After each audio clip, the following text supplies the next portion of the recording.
And there wasn't an overriding message that said, look, Sherry, we need the workforce to be nimble, to be creative, and to act through their heart.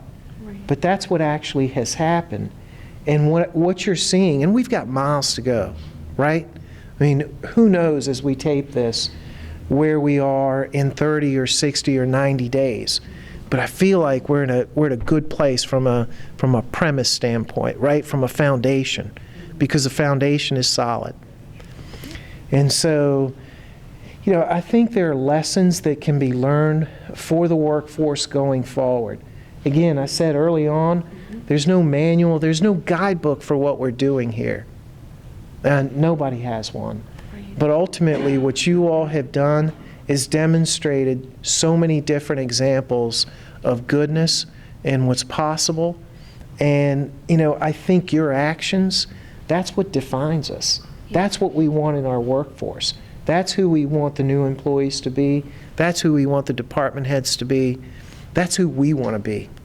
We've heard some examples of big actions for groups of people. You told me a story about one person making a difference for one other person who really needed it.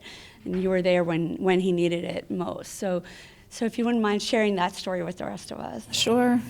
So this story starts with John. A resident had emailed him, and you forwarded that email to Ty, Director of Social Services, appropriate, who then forwarded it to me because I deal with people in crisis and helping overcome barriers to employment, and that was what this particular story was. It was a father who was impacted by COVID, had a reduction in hours, had got behind on his bills, had 4 children at home, was now feeding his 4 children all the meals during the day, huge impact to his financial crisis, and plus his wife. And he was devastated because he had gotten behind on his car note, which he still owed, quite a bit to. And so his car was repossessed, and he owed $2,000, which had to be paid in 5 days. And if it wasn't paid in 5 days, it would have been auctioned, and then he would have had to pay more towards the vehicle after that. So, we have traditional resources that we normally use, and so I reached out to the gentleman and I gave him every resource that I had and said, please follow up with me and let me know what happened. Well, before lunchtime, he called me back and told me that all of the resources that I had given him, which were community resources, were not accepting applications because of the COVID. They had closed their doors. They were not accepting any new clients. They just couldn't help during this time. And so being in employment services, I knew how devastating this was going to be for him to lose that vehicle and not be able to get to work.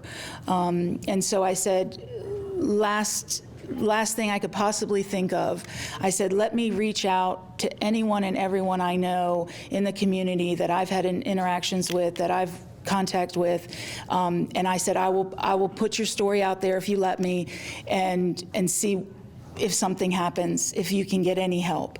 And so we hung up, and I started on my quest on my email quest, and I got to about my 3rd email, and an email came through from a faith organization who actually several years ago had reached out to me wanting help.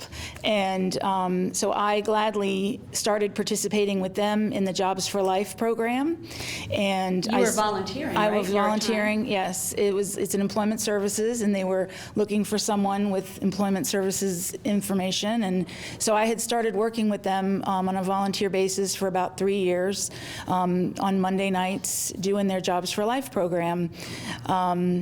And so I got this response back from that church, and it said, Judy, you have helped us grow so much. We want to do what we can to help you.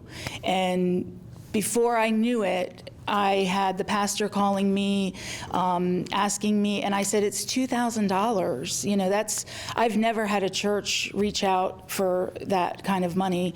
And I said, well, what is it you can do? And he said, we'll take care of it all. And I was like shocked. I was like, what? He was like, you have helped us, please let us help you. And that just goes to show, you know, the community has just overwhelmed us with generosity during this time, and this is just the absolute perfect example. And I never knew that me volunteering for that would... You paid it forward. Right. So by you paying it forward, it came back. And, you know, ultimately, I'm sitting here listening to these stories, and what I see, and the thought that keeps coming back is you broke the rules, right? You didn't break rules, but you broke the rules.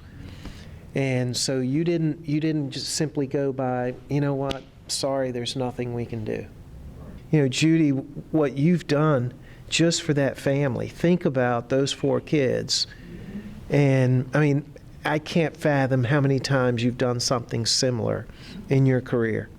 I mean, you know, we're not, people think Henrico County is an affluent community, and the reality is, you know, we have business wealth. We have a lot of companies here, but there's not wealth.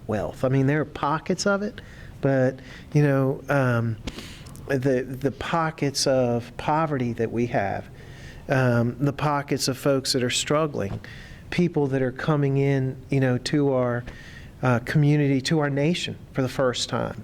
I mean, we are a changing community. I mean, we're a community of many. And, you know, it would be easy for a local government to turn into a bureaucracy. And, you know, the thing that gives me just, I mean, makes me want to get up every morning, I mean, we've talked about it, Carrie, is the reaction that you all put forward. The hope, the fact that we are not becoming and will not become just another government. I would contend to you that we're one of the greatest organizations, greatest local governments in the state, if not the nation, because you all get heart. And, you know, the day we become that bureaucracy is the day that a lot of us are going to say, you know what, okay, now we're done. And I don't think that day is here anytime soon. Passion, you know, you can feel it in this room right now. And when we started talking about this idea with Sherry of having these series, we had no idea any of these stories. I mean, Nourish Henrico, yeah, but all of these, from the large scale to customers, to the individual customers, to employees, I'm leaving here even more energized than I did when I entered this room. That's true. Absolutely.